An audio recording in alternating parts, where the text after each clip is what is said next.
best middle linebacker in the country, Jacob Phillips, Tyler Taylor, and Patrick Queen. Anytime we feel the need there with 3 middle linebackers that we need on our football team. We feel like we got the best pass rusher in the country in Keelan Chasson. He reminds us a lot like Arden Key. Very excited about our defensive front, Tyler Shelvin, the best player in Louisiana, number 2 defensive tackle in the country. Excited about Kerry Vincent, the number 2 cornerback in the country, along with John Trey Kirkland. We feel like we got 2 of the best free safeties in the country, and along with Todd Harris. So, with DBU and Corey's done a tremendous job. We put our defense on the board today. We feel that we have an excellent start, an excellent foundation with this recruiting class. Very excited about the way Jeff Grimes recruited 4 excellent offensive linemen. Most pleased with the 2 quarterbacks that we got, Miles Brennan, Lowell Northeast, both different quarterbacks, but both great quarterbacks. We feel that Lowell Northeast was one of the best players in Louisiana in the South. Miles Brennan, in our opinion, is one of the best players in the country, and a drop-back quarterback. We're pleased with Clyde Edwards-Helaire, our running back. Really pleased with our receivers. Rayshon McNack is a big receiver, big, tall receiver. Manny Nelly is already in town here. We're excited about them boys here. We went out there and evaluated these guys, worked very hard to close in the end, and excited about our class. Any questions? If you have a question, go ahead and raise your hand, please. Yeah, we'll give one to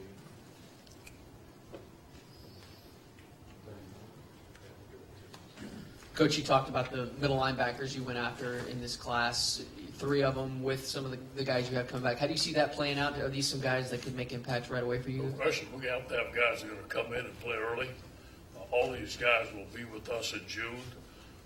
Dave is going to put them in football school very early in June. Those guys are going to be studying their playbook, getting in good shape, but we think that they're physically ready to go. We have to get them mentally ready to go. 3 great guys we're excited to have. Coach, you talked about all the 4- and 5-star guys that you got, but a couple 3-star guys too, like Racey McMath. Y'all are known for putting those type of guys and developing them in the NFL. Just talk about some of those guys who may not be as heralded, but yet you really have. It doesn't matter if you come in 5-star, 4-star, 3-star, 2-star with us. Everybody's going to start the same. Everybody's going to develop.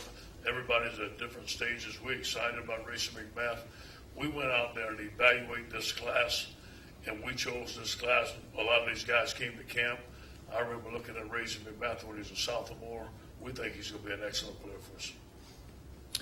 Hey, Coach, you guys obviously had a head coaching change 4 games into the year, and sometimes that can make a recruiting class collapse. What kind of collective effort did it take from you and your coaching staff to finish in the top 5? Well, here's the deal. First of all, it's LSU, the power of LSU, obviously. But, our whole objective when I became interim coach was to win enough games to get the job. Now, we kept on recruiting guys, obviously, but we didn't start recruiting until I became full-time coach. And so you think about a month and a half, we got this job done. I'm really excited about our recruiting staff within the department, about our football staff, the way we all pull together to get most of the good players in the country. Coach, to your right, you were the first person to offer Caleb on a scholarship, Yes. And he had not really played much football at that point.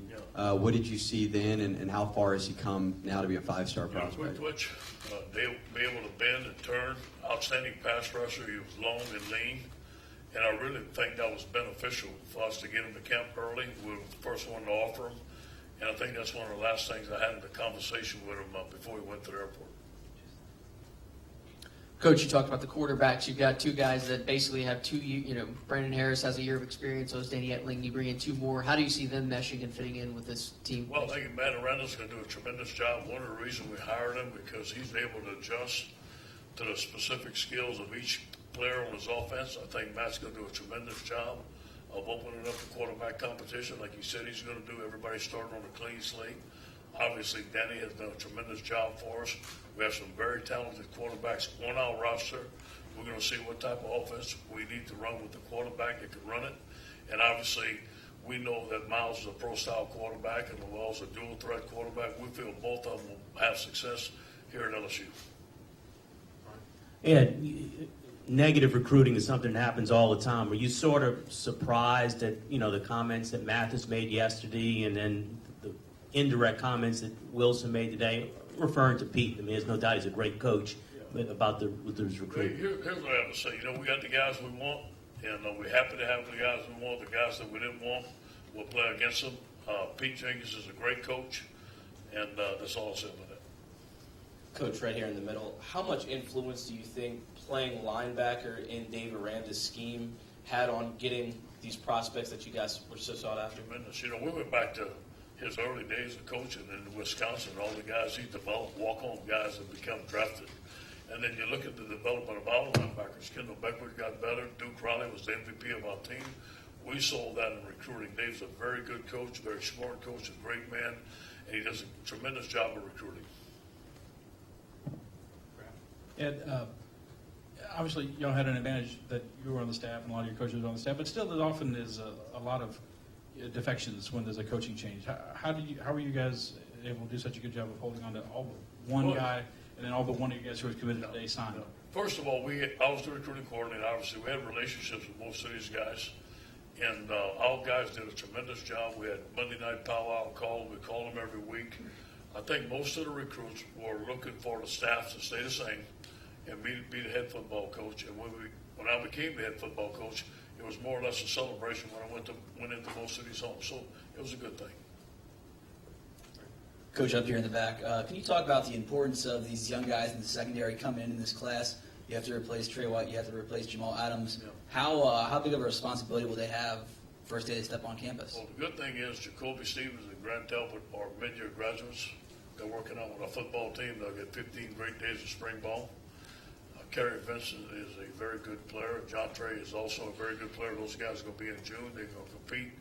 Corey's going to do a tremendous job of developing these young men like he always has. How hard is it, and kind of what were your thoughts on Dennis Johnson and Austin Thomas going out on the road for the first time ever in December and being able to come away with guys like Phillips and Chason? Thank you for saying that. First of all, we think the world of Dennis Johnson and Austin Thomas.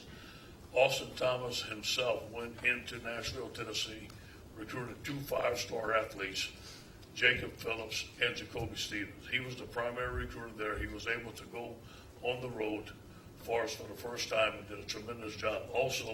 We also sent Austin Thomas to our top recruits. He did just a tremendous job in the home. Dennis Johnson is an up-and-coming coach.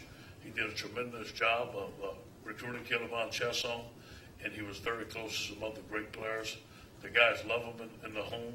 The coaches love him. The players love him, and he's a fantastic coach.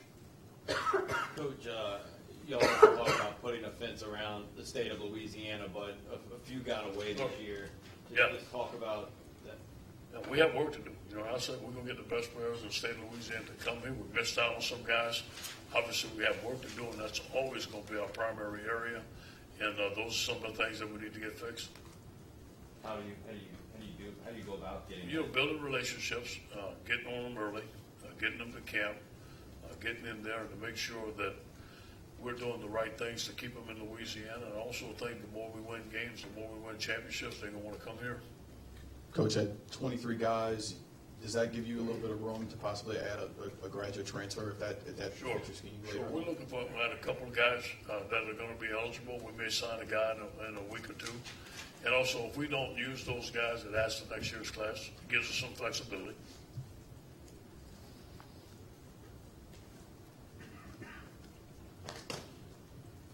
Coach, seeing some of the comments Narcisse has made, it seems like he's got a chip on his shoulder to prove that he can get it done. I mean, just the injuries he's had, so much. I mean, what do you see from him in the future?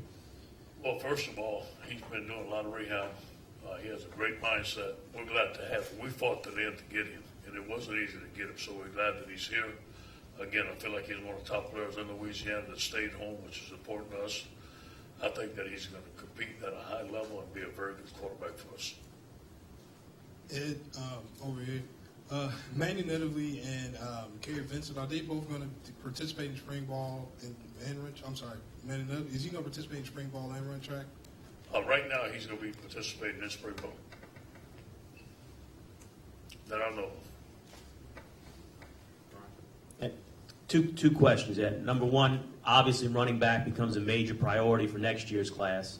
And two, your staff, you said when you first got the job, after some signing date, you may have, everything finalized. Is that still in your plans? Well, first of all, we think that we have the Heisman Trophy candidate coming back in Darius Geis, and we're happy to have him. And obviously next year we're going to have to go out and get the best running back in the country, one, maybe two. I think our staff has done a tremendous job. We're always going to evaluate what's best for LSU and make those decisions when we feel like we need to. Ed, to piggyback on what you're saying about work to do, building relationships, how much is kind of northeast Louisiana and that Monroe area going to be circled for you going forward? Yeah, and look, we went in there and got Rashard Lawrence last year. I was primary recruiter in that area, so it's not like we've been losing players out of Monroe. It's not like we didn't go there and try this year. It's not like it was a poor job of recruiting, in my opinion. Sometimes guys are going to choose to go to other places, but hopefully we can get the next best player in Northeast Louisiana, and we're going to give it all we got. Anybody else? One more shot. I'm not sure when we're going to see you again, so what do you anticipate spring being like? Your first spring as the head coach, and this recruiting class, some of these guys are going to be part of that. Yeah, what we're looking forward to, number one, we're looking forward to coming back Monday and starting some football. It's the first time our offensive staff will have an offensive meeting. It's the first time they'll do any installation under Matt Canada, so we're excited about that. We're excited about the things that we're going to do different with David Randall. I know it's in his second year. He has a lot of stuff that he wants to get in, so those are the things that we're looking forward to. Next of all, our off-season conditioning program with Tommy Moffitt. Our guys have done a tremendous job with that. Then going into our fourth quarter program, we're going to change some things around, do some things a little bit more competitive. So those things are up and coming now. And then in spring ball, obviously we'll continue to practice the way we've been with high energy, get better at the fundamentals, make it highly competitive. There's going to be a lot of new guys, a lot of new situations. There's going to be a new offense there. I think it's going to be exciting. I can't wait to get to work with our guys. Could I ask you, strength and conditioning, that's Alabama oriented? That's what is that oriented as far as? It's LSU. Always will be LSU. You've seen other teams in the SEC. Nearly half of their class were early enrollees. Yeah. You guys had 6 in this class. Yeah. How much would you like to expand the early enrollee program, and how do you go about doing that? As much as we can. This year, it all depends how many guys graduate early. This year, we only had 7 slots. So, it all depends on early graduation. It all depends on your roster, the way it is. This year, we're filling it up as much as we can, as close as we can. Hopefully, we have more next year. But it all depends on graduating seniors. Coach, you got time for one more, Brett? Yeah, on the flip side of the fence around Louisiana thing, how do you think your experience, having worked from the East Coast to the West Coast, affected your outlook as far as making sure you don't overlook opportunities across the country to fill gaps in the roster? Well, I think, looking at our recruiting area, it's going to be Louisiana, then Houston. I think Houston's the primary area for us in Texas. There's a lot of people. It's our largest alumni base in Houston. There's a lot of Louisiana people in Houston. Obviously, it's a great area to recruit. We're the first SEC school this way on I-10. We're close there. A lot of guys want to come to school here. And then we're going to head to Mississippi, Alabama, Atlanta, and go down there to Florida. So those are going to be our recruiting bases, always been. If a player from California is really interested, he's got to show real interest for us to go out there. We're not going to waste our time, obviously. So our recruiting is mainly going to be in Louisiana and South.